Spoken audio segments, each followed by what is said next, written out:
for the game, and Martin, the #1 rated player in Europe, is going to take this game with Night March. So that was a really interesting matchup, and like kind of, I don't know if I want to say lucky, but like kind of a squeaker there for Martin to win that. Do you think that Diego attacks are costing too much? He does put a double colorless on his bench pumpkin. That might imply that he's just going to give up the one he's got active. He can't find that stadium. He uses First Seeker for Professor Juniper, but he has to discard one of his precious double colorless energy. That is your biggest resource with the Night March deck.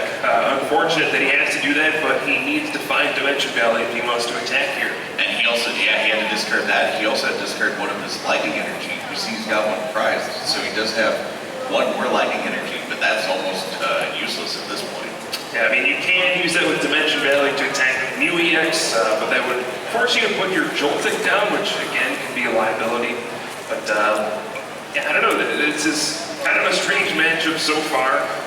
Probably not usually how these two decks go up against each other, but hey, it's Pokemon TCG. It's not always going to be by the book. Some things are going to be out of order sometimes. Right, we do see after that Juniper, he did find a Dimension Valley, so he is going to be able to knock out that Golbat. Looks like it's all up to Halucha right now. Diego can't find the Landers he's been digging for. Yeah, and then even if he does find Landers EX, Pokemon does resist fighting. So, I mean, with a strong energy and a muscle band, you're actually still 10 short. So maybe... I don't really know what Diego goes for here. You might just have to go for a small hammerhead and hope that his lander survives, so you can set up for like a 2-prize knockout on both Buttafuoco. Right, we don't see how many Night March Pokemon Martin has, but I don't think he's got enough to take out a Landers at this point. Probably not. I mean, there's 2 in his prize card, so yeah, it's going to make it difficult. Here we see another N from Diego, still trying to find that Landers EX or something just to get some offense going. I mean, biggest attack he's used so far is swoop across, and that's not really a good sign. Right. Decent hand here. He has got a Shaman in his hand, so he'll probably try to play out as much as he can. Yep, so we're going to go ahead and draw 3 cards, it looks like. It seems like he drew that Landers EX, but did he get energy this time? Yeah, his hand is short on energy. He's got a switch in there, but yeah, he probably wants to get the Landers out at the very least.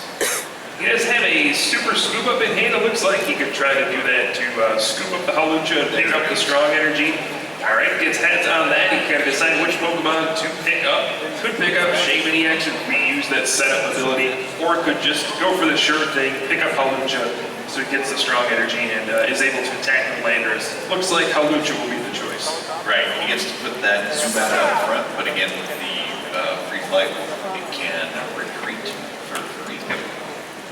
So there is Landers EX coming down right now with the strong energy, with the muscle band.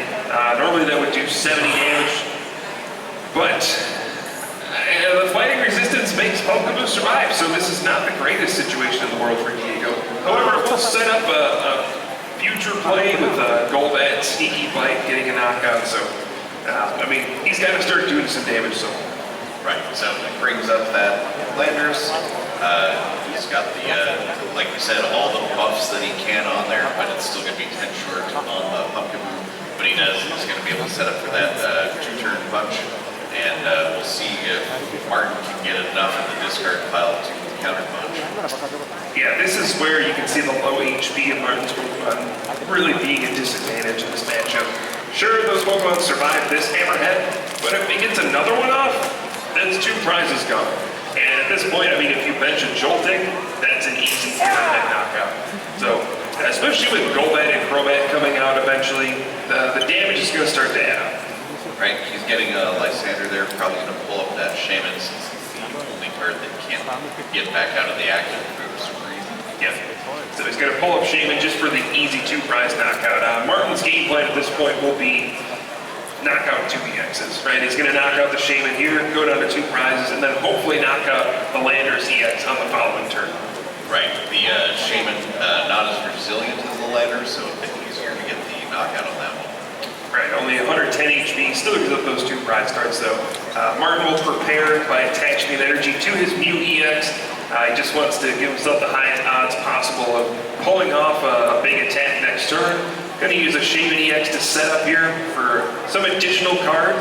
I'm not really sure what he's digging for, but it looks like he's got something in mind. Yep, he's going through his options there, but yeah, just going to knock out the old Shaman.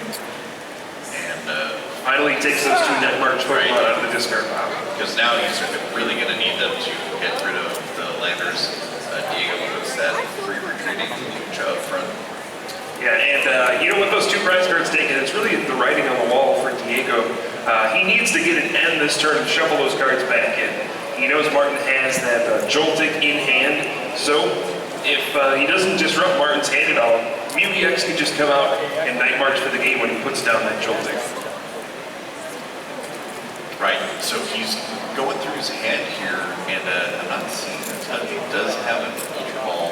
I don't think he runs, no, he does not run a Jirachi EX to dig out and in with that ability.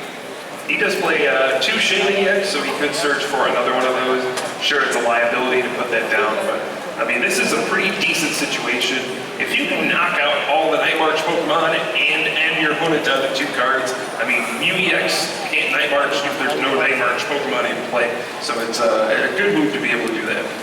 Right, and I don't see anything really super useful that you can copy from the other side. A lot of times you got to be careful there that if you do take out everything on the Night March side, that Mew out of nowhere will copy one of your attacks.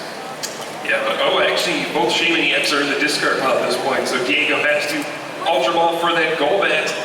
And, I mean, he can use both bites here. He knocked out the first Pumpkaboo, he can knock out the second one, and put Martin in perhaps an awkward position. He'll have to promote a new Pokemon to kind of take a hit. So there we do see the second sneaky bite, getting the knockout, still hasn't attacked yet, and Diego's going to hope for something good off of this prize card. I think he's probably looking for an N. I think Martin's trying to do some math, trying to figure out which Pokemon to promote here. If he promotes Mew EX, there is a chance that Hawlucha with enough support can knock it out, and that would be a horrible situation for him. So he's going to promote Shaman EX. Looks like Diego got a super scoop up, but that's not really what he's looking for. Right, he does have another strong energy in his hand, it looks like. But he could maybe try to power up that Landers for a big attack, but yeah, this is just a tough situation kind of on both sides of the ball. If Diego can't end, but he's just going to pass the turn. Yeah, I think, I mean, you can't attack with Landers here. If you put that out there, it's just so easy for Martin to win the game. Right. Force him to have a Lysander to bring out your Landers. He's going to need an Energy, a Night March Pokemon, and the Lysander to win the game here, so make it tough for him. But he's also got to get rid of that, get Shaman out of the action spot as well. He's currently stuck. Doesn't look like he has many switching cards in his deck, if any. He does have like one Flipstone, and I think we already saw that used on a Flipstone.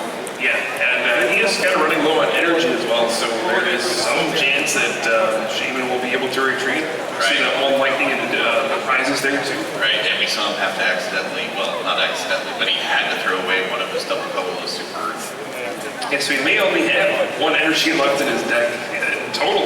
Yeah. So we see Computer Surge discarding that Lampent.